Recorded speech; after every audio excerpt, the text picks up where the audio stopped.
안녕하세요. 결혼 생활 1년 차인 30대 여성입니다. 제가 이렇게 펜을 들게 된 건 시어머니도 남편 때문도 아닌 시아버지 때문이에요. 지인의 소개로 남편을 만났을 당시 저는 직장을 다니는 평범한 회사원이었어요. 남편 역시 저와 비슷한 수준의 회사를 다니고 있었고요. 게다가 첫 만남에서 대화를 나눠보니 성격이나 취향도 비슷해서 금방 사귀는 사이가 되었지요. 하지만 결혼 전제의 만남은 아니었기에 남편이 진지하게 결혼 이야기를 꺼냈을 땐 조금 걱정이 되긴 했어요. 남편이나 저나 직장 생활을 하고 있긴 했지만 시댁이고 친정이고 양가 모두 사정이 넉넉지 않아 도움을 받기엔 어려운 상황이었거든요.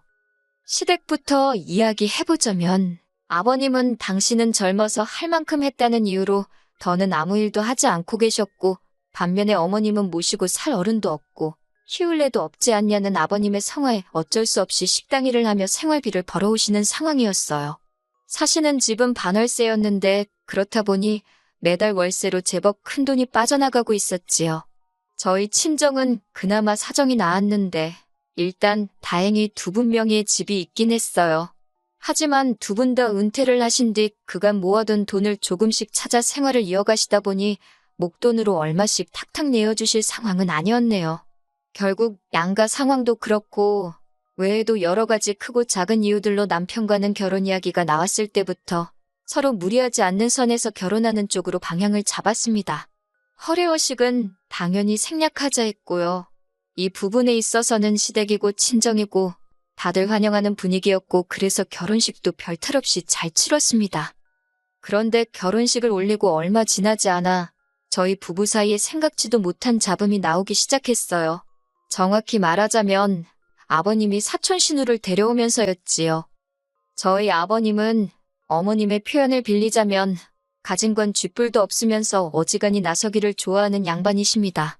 어머님께서 저에게 직접 말씀하신 건 아니고 어머님이 이모님과 통화하시면서 말씀하시는 걸 제가 우연히 들었네요. 그리고 저는 어머님의 표현에 전적으로 동의하는 바입니다. 이남 일녀에 맏아들이신 아버님은 당신이 장손이고 집안의 기둥이라는 그 생각 때문에 어머님을 평생 힘들게 하셨더라고요. 저희 어머님이 아버님을 만나 결혼하셨을 당시 신혼집이라고 데려간 곳에는 아버님의 어머님, 그러니까 저에게는 시할머니부터 시작해서 장가안간 작은아버님과 시고모까지 세트로 기다리고 있더랍니다. 그리고 그때부터 어머님은 누구에게 말하기도 고달프고 애달픈 시집살이를 시작하셨다고요. 아침에 일어나면 온 가족의 아침 식사 준비를 시작으로 작은아버님과 시고모의 도시락도 싸야 했고 동시에 아버님의 출근 준비를 도와드리고 이후로 모든 집안일을 혼자 하셔야 했으며 그 와중에 제 남편까지 낳아 키우셨답니다. 그리고 거기서 그치지 않고 돈이라도 얼마 벌어보시겠다고 동네 아주머니들에게 물어물어 집에서 하는 일거리를 얻어와 틈틈이 소위 인형 눈깔까지 붙이며 사시기를 17년. 그 사이에 작은아버님과 시고모 장가시집 다 보냈고 시할머니는 치매까지 앓으셨는데 그나마도 아버님이 요양원에도 못 보내게 하고 시고모가 도와준다는 걸 아버님께서 시고모는 출가회인이라며 신경 끄라고 했다나요. 그러다 시할머니가 돌아가시고 나서는 장손인 당신이 집안을 살펴야 한다는 아버님의 오지랖에 거의 10년 동안 줄줄이 돌아가시는 집안 어르신들 상만 치르며 사셨다네요. 그런 아버님께서 저희가 식을 올리고 얼마 지나지 않았을 무렵 작은아버님의 딸인 사촌 신우를 대구로 데리고 오셨습니다. 서울에 있는 대학에 합격한 사촌 신우이를 큰아버지인 당신이 졸업할 때까지 끼고 있겠다며 어머님과는 상의도 없이 데리고 왔다나요. 어머님이 넋두리하듯 저에게 하소연을 하시는데 듣는 저도 정말 황당하더군요. 하지만 저희 어머님은 아버님께 뭐가 됐건 간에 따지고 들지를 못하세요. 똥이 무서워 피하는 게 아니라 더러워 피한다고 하시면서요. 그리고 그렇게 사촌 시누이가 온 지 3달 만에 저는 생각지도 못한 이야기를 듣게 되었습니다. 사촌 시누이 때문에 저희 어머님께서 머리를 싸매고 드러누우셨다고요. 어머님께서 전화에 대고 속상해서 죽겠다며 저에게 또 한 번 넋두리를 하시는데 이거 뭐 듣는 저도 열불이 나서 어찌할 바를 모르겠더군요. 사촌 시누이는 시댁에 들어온 첫날부터 어머님더러 도시락을 싸달라고 했던 모양이에요. 그리고 아침 식사는 꼭 먹고 학교에 가겠다고 했고요. 여기까지는 뭐 어머님께서도 어차피 아버님 때문에라도 늘상 하시던 일이라 알겠다 하셨답니다. 그런데 이후로 사촌 시누이가 걸핏하면 어머님을 상대로 반찬 투정을 해대고 찍어먹을 게 없다는 둥, 여기가 절간이냐는 둥? 어머님 입장에서는 고작 20살밖에 안 된 조카한테 그런 소리를 들으니 기분이 얼마나 상하셨겠어요. 결국 참다 못한 어머님께서 그럴 것 같으면 네가 직접 해먹어라. 내가 무슨 하숙집 아줌마도 아니고 어른한테 말버르장머리가 그게 뭐냐며 따끔하게 한마디 하셨던 모양입니다. 그러자 사촌 시누이가 이럴 거면 자기를 왜 오라고 한 거냐며 아버님한테 차라리 자취를 하겠다고 징징거렸나 봐요. 그러자 아버님께서 어머님더러 당신 동생 그러니까 작은아버님께 당신 체면이 있지 이게 뭐냐며 집에서 하는 게 뭐가 있다고 애 반찬 하나 입에 못 맞춰주냐며 폭언을 하셨다네요. 그러자 결국 어머님께서 머리를 싸매고 드러누우셨고요. 하지만 솔직히 제가 해드릴 수 있는 거라곤 이런 어머님의 속 터지는 사연을 들어드리는 것뿐이었어요. 제가 나설 자리도 아니었고 나서고 싶지도 않았고요. 그런데 그런 통화가 있고 며칠 뒤 아버님께서 저와 남편을 호출하셨습니다. 어차피 어머님 뵈러 한번 다녀올 생각이었기에 어떤 의미로 잘됐다 싶어서 바로 아버님 댁으로 향했지요. 참고로 시댁과 저희 집은 차로 40분 정도 걸립니다.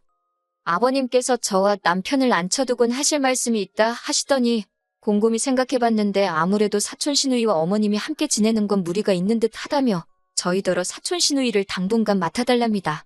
저희 신혼집에 방이 2개이니 방 하나를 사촌 시누이한테 내주면 될 것 아니냐고요. 당신이 인터넷 지도로 이렇게 찾아보니 사촌 시누이가 다니는 대학과 저희 신혼집이 거리도 역에서 가는 것보다 더 가깝다면서 화들짝 놀란 제가 거리가 문제가 아니라 사촌 시누이를 저희 집에서 같이 살라니 그게 무슨 말씀이시냐 그건 싫다 했습니다. 저희 이제 곧 아이도 가질 거고 여러 가지로 신경 쓸 일도 많고 불편해서 싫다고요. 그러자 아버님께서는 눈을 크게 뜨시고는 어디 시아버지가 이야기하는데 좋다 싫다가 어딨냐며 이따 데리고 같이 올라가라는 겁니다. 어이없고 황당한 아버님의 말씀에 그러면 작은아버님네로 돌려보내셔야지. 왜 아버님 마음대로 데려온 사촌 시누이를 저희한테 떠넘기시냐. 절대 안 된다고 저도 지지 않고 강하게 나갔습니다. 그리고는 남편더러 아버님 말씀 듣고 살 건지 나랑 살 건지 잘 생각해보고 알아서 하라고 하고는 먼저 시댁에서 나와버렸어요. 시댁에서 나오고 나서야 차 키를 두고 나왔다는 걸 알았지만 널리고 채이는 게 택시인데 그까짓 게 뭐 걱정거리나 되었겠어요? 마침 눈앞에 택시가 보이길래 그거 잡아타고 저희 집으로 와버렸습니다. 그리고 한 30분쯤 지났을까 남편도 집에 들어오더라고요. 한다는 소리가 저 때문에 아버님하고 대판 싸웠다면서 아무리 싫어도 최소한 생각해본다 소리는 해야지. 그걸 그러고 나가면 어떡하냐입니다. 어이가 없어서 남편더러 아버님 성격 모르냐고 조금이라도 여지를 들였다간 그대로 당신 고집대로 밀고 나갈 양반인 거. 그리고 혹시나 해서 말해두는데 나는 절대로 어머님처럼은 안 살 거니까 행여나 세게 나오면 내가 어머님처럼 졸아서 당신 말을 들을 거란 생각은 당장에 집어치우라고 했어요. 첫 부부싸움이 어이없게도 아버님과 자리에도 없던 사촌 시누이 때문이란 사실이 너무 불쾌하고 속상해서 저도 말이 거칠게 나갔네요. 다행히 남편은 제가 무슨 말을 하는지 잘 알겠다며 그만하자고 꼬리를 내리더군요. 이후로 아버님께서도 사촌 시누이를 데려가라던가 더는 그런 말씀을 안 하셨기에 이대로 일이 일단락되는가 싶었고요. 마음 한켠에선 어머님에 대한 안쓰러움이 여전했지만 어머님 사정 봐드리기엔 제 코가 석자였고 여러 가지로 마음이 편치 않았지만 괜히 들쑤셔서 좋을 거 없단 생각에 상황이 어떻게 흘러가고 있는지였던지 관심도 갖지 않았습니다. 그렇게 이후로 반년 정도 지났다가 지난 연말에 다시 한번 일이 터졌네요. 저에겐 친한 5명의 친구들이 있는데요. 시집가고 애 키우고 하는 이후로는 잘 만나지 못하다가 지난 연말에 모처럼 기분 좀 내자며 술자리를 갖게 되었습니다. 한 잔 두 잔 마시고 알딸딸하니 기분이 좋아져서는 2차로 어디를 가겠냐 하다가 노래방이나 가자고 자리를 옮겼지요. 그런데 노래방 바로 옆에 복권 가게가 있는 게 아니겠어요. 평소에는 복권 같은 거 잘 하지도 않는데 그날은 술에 취해서 그런지 다들 하나만 해보자고 서로가 서로를 부추겼고 그렇게 저도 5,000원을 썼습니다. 그리고 한 2주 정도 지나 옷 정리를 하다가 주머니에서 그날 샀던 복권을 발견했어요. 친구들에게 복권 맞춰봤냐 하니까 5,000원 된 친구들도 있고 어디 갔는지 안 보인다는 친구도 있고 꽝도 있고 저만 안 맞춰봤더라고요. 그래서 솔직히 되겠냐는 생각보다는 친구들하고 이야기를 하던 중이니까 한번 맞춰봤는데 제가 2등에 당첨이 되었더라고요. 상금은 세금 떼고 어쩌고 하면 한 3천만 원 좀 넘겠고. 그런데 문제는 제가 정말 될 줄 몰랐기에 옆에 남편이 있는데 별 신경을 안 썼다는 거예요. 남편도 제가 2등이 된 걸 보고 좋아서 날뛰는데 뭐 그래도 어쨌든 당첨이 되었으니 기분은 좋더라고요. 일단 같이 복권 산 친구들한테 밥 한 번 사고 나머지는 혹시 전세금을 올려달라고 할지도 모르니 일단은 손 떼지 말아야겠다. 혼자 그런 계산을 하고 있었네요. 그리고 얼마 전 어머님 생신이라서 시댁에 가게 되었습니다. 미역국도 끓였고 불고기랑 잡채는 가서 바로 볶아 먹을 수 있게 준비를 했어요. 나머지 밑반찬들은 시간이 없어서 샀고요. 그래도 뭐 남편은 생전 어머님 생신을 챙겨본 적도 없다는데 이 정도면 훌륭하지. 혼자 속으로 자화자찬을 하면서요. 그리고 봉투에 어머님 아버님 쓰시라고 50만 원도 넣었고 사촌 신우도 연초니까 용돈 하라고 20만 원 챙겼습니다. 아무래도 복권이 되고 나니까 그래도 마음이 좀 여유가 생겼던 것 같아요. 시댁에 도착하니 사촌 시누이는 약속이 있다며 아침 일찍 나갔다고 하대요. 어머님이 해주시는 음식 먹으며 얹혀 사는 판국에 같이 축하하는 날은 홀딱 빠지고 진짜 별꼴이다 싶었지만 속으로 생각만 했어요.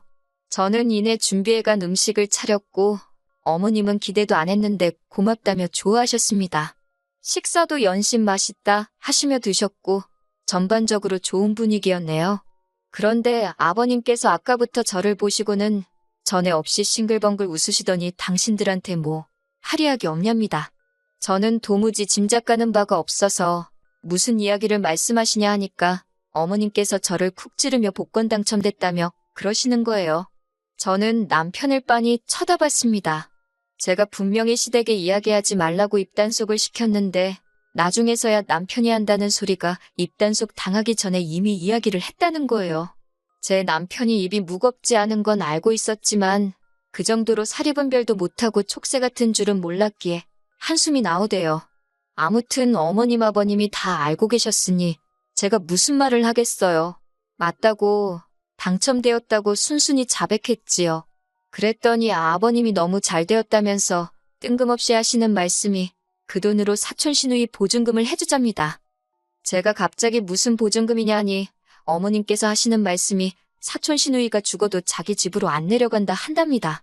그러면서 떡하니 버티고 있는데 기껏 한다는 소리가 하다못해 월세방이라도 구하게 보증금을 해달라 했다대요.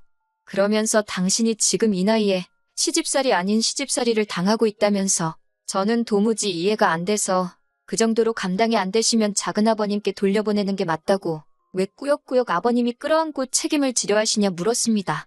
그랬더니 아버님께서 하시는 말씀이 당신이 이 집안 제일 큰 어른인 만큼 어려운 형제들 보살피는 게 당연하다나요. 작은아버님이 형편이 뭐 넉넉지 않으신 건 사실이에요. 하지만 아버님 말씀대로면 아버님 본인 능력으로 집안을 끌어가셔야지 왜 죄 없는 며느리인 저를 걸고 넘어지시는지 이해할 수가 없었지요. 저는 아버님께 아무튼 보증금은 못 해준다 했습니다. 보증금 해줬다가 언제 어떻게 돌려받을 수 있을지도 모르고 돈으로 얽히기 싫다고요. 그랬더니 아버님이 저더러 네가 고생해서 번 돈도 아닌데 뭘 그렇게 인색하게 구냐입니다.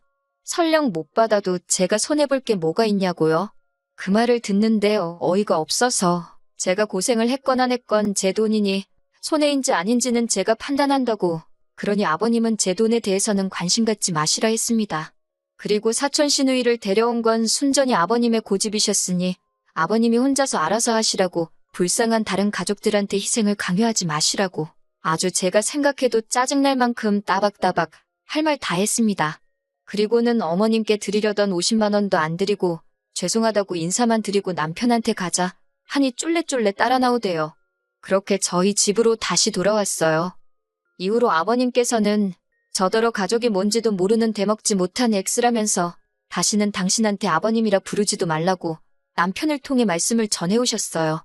남편도 중간에서 갑갑했는지 저한테 그냥 빌려준다 생각하고 보증금 해주면 안 되냐, 차용증도 쓰면 되지 않냐, 공증도 받자 그러길래 그럼 그냥 이혼을 하자 했습니다. 막말로 이혼이나 마나 같이 산 지 얼마나 됐다고 아버님 말씀이 무서워서 무조건 저 자세로 나가는 걸 보니 정이 뚝 떨어진다고 못 살겠다 했어요. 아버님도 능력이 안 되시면 내려놓으실 줄도 알아야 한다고 왜 남의 힘을 빌려서 당신 뜻대로 하려고 하시냐? 그거 아주 이상한 거라고요. 그랬더니 남편이 늘 그렇듯 한숨을 내쉬고는 자기가 몰라서 그러겠냐입니다. 자기도 아버님의 문제점을 다 알고 있지만 하나하나 대응하려니 피곤하고 힘들고 어머님도 불쌍해서 그런다나요. 그래서 그러니까 그 불쌍한 어머님 당신이 가서 챙겨드리고 아버님 비위 맞추며 살라 했습니다. 나는 그렇게 못 산다고요. 그리고 결국 남편과 저는 서로 감정의 골을 메꾸지 못하고 그렇게 헤어졌습니다. 남편이 결혼할 때 해온 돈이 4천 정도였는데 그 돈이 저희 지금 사는 집 전세 보증금에 들어가 있었거든요. 그래서 제가 복권 당첨금에 모은 돈 약간 보태서 내줬습니다. 그제서야 남편이 저더러 3천만 원이 뭐라고 자기랑 헤어지냐고 따지길래 3천만 원 때문이 아니라 네 고집불통 아버지 때문이니까 가선 네 아버지를 원망하라 했네요. 더 어이없는 건 사촌 시누이가 싸가지도 없고 개념도 없는 건 맞는데 솔직히 사촌 시누이 자체가 저를 힘들게 한 건 없거든요. 한 번을 저한테 직접적으로 밥을 달라 떡을 달라 한 적도 없고. 그런데 아버님의 괜한 욕심이라고 해야 하나? 책임감. 아무튼 쓸데없는 오기에 멀쩡한 아들 부부 이혼하고 어머님이야 뭐. 어머님도 책임이 아예 없으신 건 아니지요 뭐. 나중에 부디 조카가 큰아버지의 희생을 알아줘야 할 텐데요. 아무튼 친정부모님께서는 이 모든 상황을 들으시고는 뭐 그런 인간이 다 있냐면서 저희 어머님이 불쌍하답니다. 저는 뭐 솔직히 불쌍한 사람은 없고요. 다들 한심하기 짝이 없네요. 그래도 저 먼저 깨우치고 빨리 발을 빼서 다행이다. 그런 생각이에요. 원래는 애도 가져야 하고 해서 다음 달쯤 회사를 관두려고 했는데 관두고 이런 일이 생겼으면 억울해서 어쩔 뻔했는지. 아무튼 앞으로 좋은 일이 있으려고 새해부터 액대만 셈치려고요.